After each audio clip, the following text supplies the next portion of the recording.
Well, hello there, you beautiful, beautiful, amazing, wonderful people. I hope you are all well on this fantabulous Monday. It's Monday, baby. You're looking amazing. And this is video 2 of 2. I think we'll just leave it there. We could go on. There's some stuff happening in the Sebastian Rogers case, but I'll touch on that tomorrow because today, Monday, is Idaho 4 Day. I know, you're surprised. And look, if you didn't see the video earlier, go check it out because I think you'll find it quite interesting. But anyway, we're talking about anabolic steroids in this video. And why are we talking about anabolic steroids, I hear you say? Because a few people have reached out. I don't know whether there's been videos done that have reinvigorated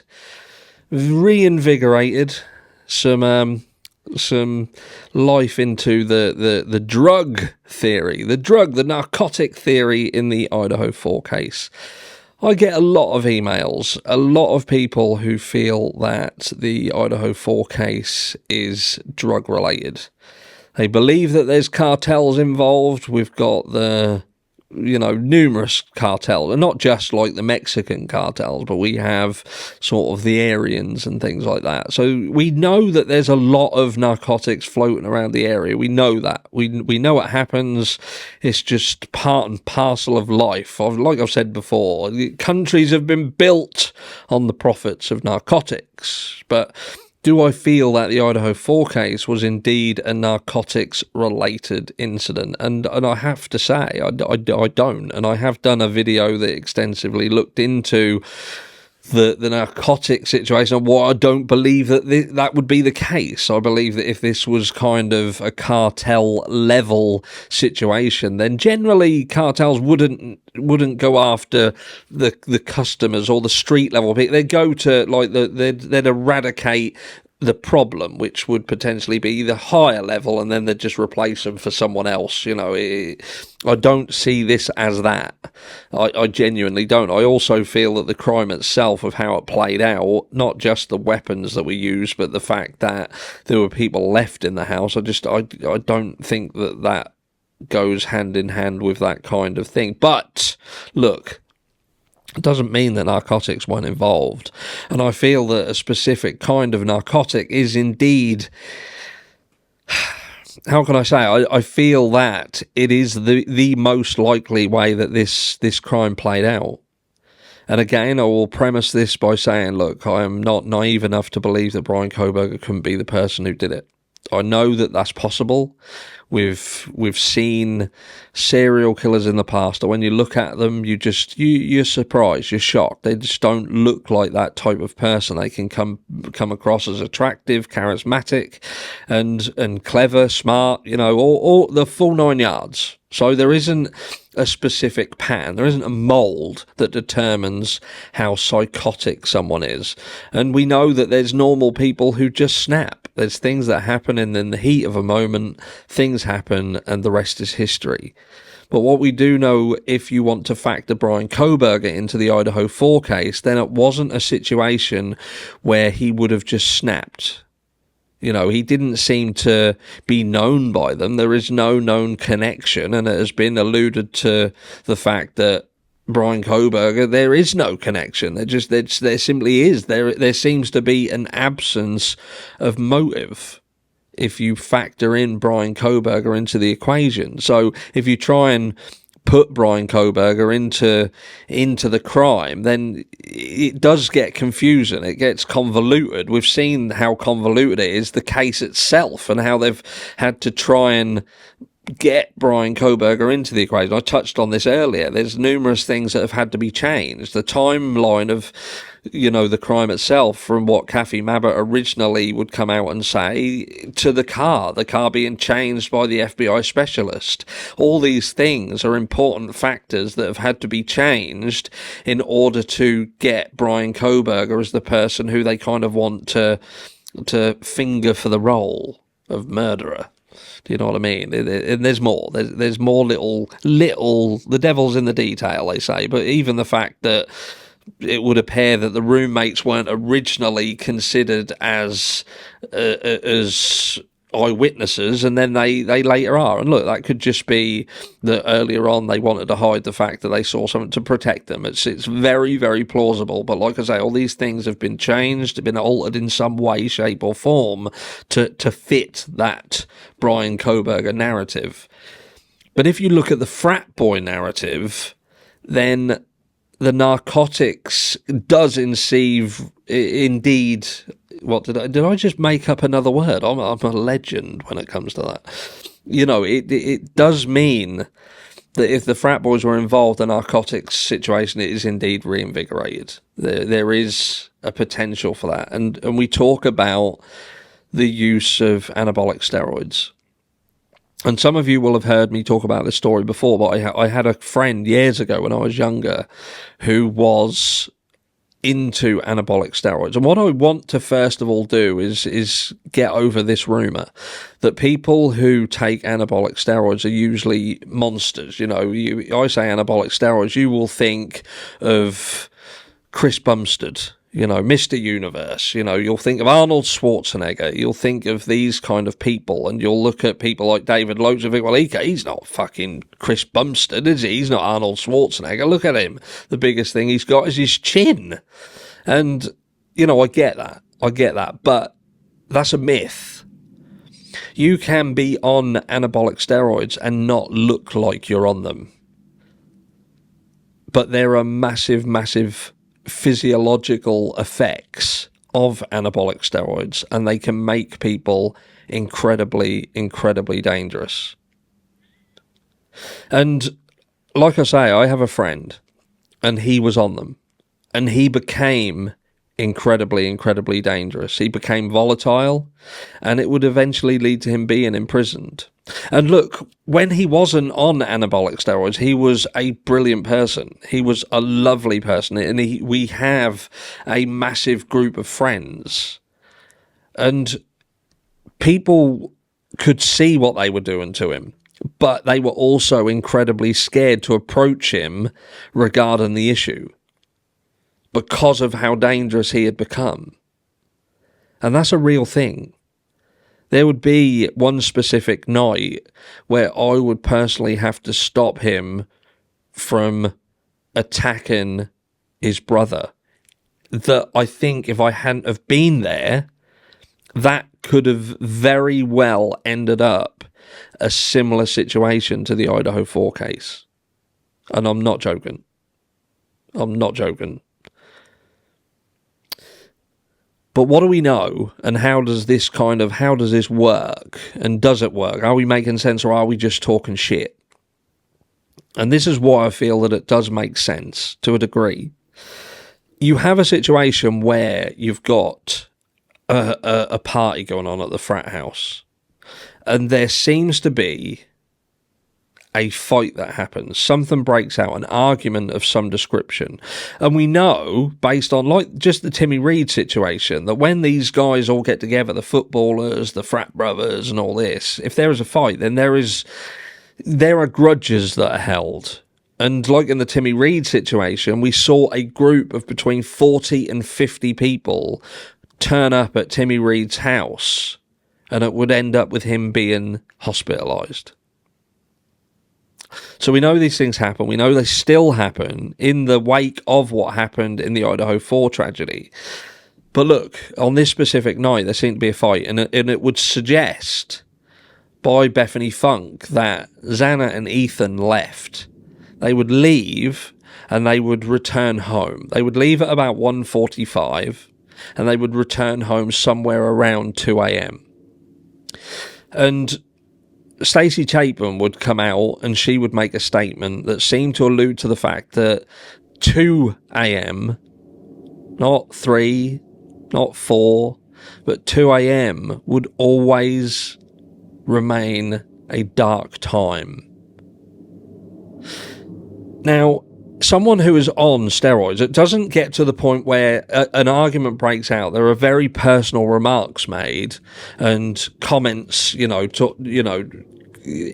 they forget. They just leave it. They drop it. A rage erupts. And I would think to myself, what happened at that party? What was the level of rage? Now, some of the things that we also know is that Xana's mum would come out, and she would allude to this fight herself. She would talk about it. She would talk to the fact that it would appear that there would be family members who had even considered going to make sure that everything was okay. So I think it's fair to say that the fight definitely happened. There was a fight. It happened. And we know in the background somewhere that the defence are alluding to the fact that Bethany Funke potentially has exculpatory evidence. Now, what we also know, if you think about the PCA doesn't say that Bethany Funke left the frat house party with Xana and Ethan. It doesn't say that. She just notes and recollects when they left. So it would fair to say, just say, for instance, hear me out, there is a fight, there is an argument, and it's a bad argument. Bad to the point where Xana gets Ethan, she says, look, we're leaving, we're going home, fuck this, we're getting out of it. And Bethany Funke remains at the frat house, at the party. So she, in theory, has information on what happened after they left. After Xana and Ethan left. Now, what if the exculpatory evidence, for instance, is that she was made privy to a threat being made on Ethan Chapin's life? What if she overheard Loach, for instance, saying, I'm going to fucking kill him. I'm going to kill him. And there in itself would be exculpatory evidence, because then you see you have an issue. You have an issue where the touch DNA can be explained away. The touch DNA on the knife sheather can be explained away. I know people don't want to hear it, but it can. Touch DNA is touch DNA. You can touch something, someone else can touch it, and it can happen. It can happen. And we know that there was unidentified DNA in that property. There was unidentified DNA. We also know that the likelihood is there was a lot of DNA that could be identified and could be easily explained away because of the amount of parties that were in there. So perhaps some of these people had indeed had their DNA matched to the property, but there was an explanation for it. Well, I go here, we party. I was in a party there last night. There was loads of us here. Do you know what I mean? So we have a situation where the DNA, which is genuinely the only thing that ties Brian Kohberger to this crime scene. The white Hyundai Elantra hasn't been proven to be his, and I don't think they will be able to prove that beyond a reasonable doubt, purely because there are so many cars around this area that either are a Hyundai Elantra or look like a Hyundai Elantra, and the footage just isn't that clear. It just ain't that clear. So in order to prove beyond a reasonable doubt it's Brian Kohberger's car, they have to get footage with Brian Kohberger either in the car or getting out of the car or a license plate. And if they had that by now, I believe that Ann Taylor would have had that by now, and she wouldn't necessarily be as confident as what she appears to be. And we also know that there's Cy Ray coming forward who can potentially prove that Brian Kohberger, or it's feasible that he could have been somewhere else at the time of the crime, and give the results that we use to say that he was actually at 1122 King Road. Are you with me so far? But we have a situation where David Loach, for instance, is potentially, I'm not saying he is, this is just what is being pushed out as on social media, it's in the public domain. And what I'm trying to address with this is that steroidal use paired with drinking, paired with a volatile situation, could very well lead to what we saw happen at 1122 King Road. The flip side of the coin there is what then happens in the aftermath. How do people deal with it? Do they immediately want to stitch their friend up, go to law enforcement, stitch their friend up? Or does the person who has committed this atrocity all of a sudden realise what they've done, and the support that they have around them, there are people who genuinely love this person and they will do anything to protect what happened, because they know deep down that's not the person who did it. It's a, you know, it's what they've done. It's what they're taken, and that has altered who they are. You know, do we, who had our friend who was on these anabolic steroids, did we think any less of him because of what he was like? No, we still had a huge degree of respect and love for the guy. We just knew that he was a fucking dangerous, volatile fucking monster who some of the times we would purposefully arrange to do things and exclude him from it, because we knew how volatile he was and how very quickly it could descend into chaos over very, very simple, silly things. We would go to a pub one night after another friend of ours had bought a big pub restaurant, and we would spend the whole night there, and our friend would stay at the front bar in like the foyer area, and he would nearly last the entire night and there wouldn't be a problem until last orders were called. Last orders were called, and the woman had sort of said, you know, last orders, and there was an argument that ensued from that because a comment was made. My friend had sort of said, "Oh, is it last orders? Does that mean I can't have another drink or whatever?" And someone would make a comment like, "Well, yeah, that's what fucking last orders are, you idiot." And that descended into utter chaos, where he literally wanted to fight the entire pub. And I'm talking about him standing in the road with about 50 people in front of him and him offering out this crowd of people. And, you know, that's how people can get. And the Idaho 4 crime itself seemed to be one of rage. Some seemed to be one of an uncontrollable amount of age and I'm just going by, again, things that have been put in the public domain that haven't been completely proven as factual, but people have alluded to them, like Steve Gonsalves when he spoke about the injuries sustained by Kaylee. And I know there's some specific injuries potentially sustained by Ethan Chapin as well. And we know that there was potential that someone had come through and said, "Don't worry, I'm here to help you." And I wonder whether that is in the aftermath of what happened, someone actually saying that to the person who carried out the crime when they realised what they'd done, and someone has turned around and said, "Look, I'm going to help you. I'm going to help this situation." And when you factor in a massive amount of time, this 8 hours, and then a huge amount of silence as well, you do wonder whether, I think it becomes a popularity contest. And if the person who did the crime has a huge amount of respect, a huge amount of popularity, a huge amount of friends, whereas the victims, sadly, I have to say it, you know, just because they're victims, it doesn't mean that they're potentially popular, that they're liked.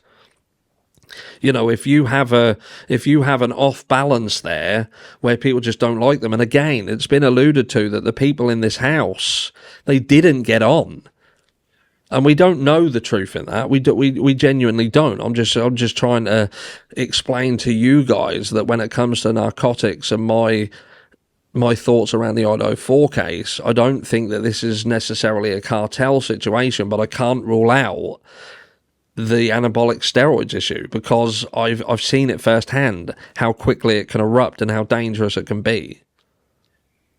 So I'll leave it with you, this kind of final thoughts, and that is that even though I'm not naive to the fact that Brian Kohberger could have committed this crime, I haven't seen anything that can't easily be explained away or I feel has been manipulated or adapted to make fit.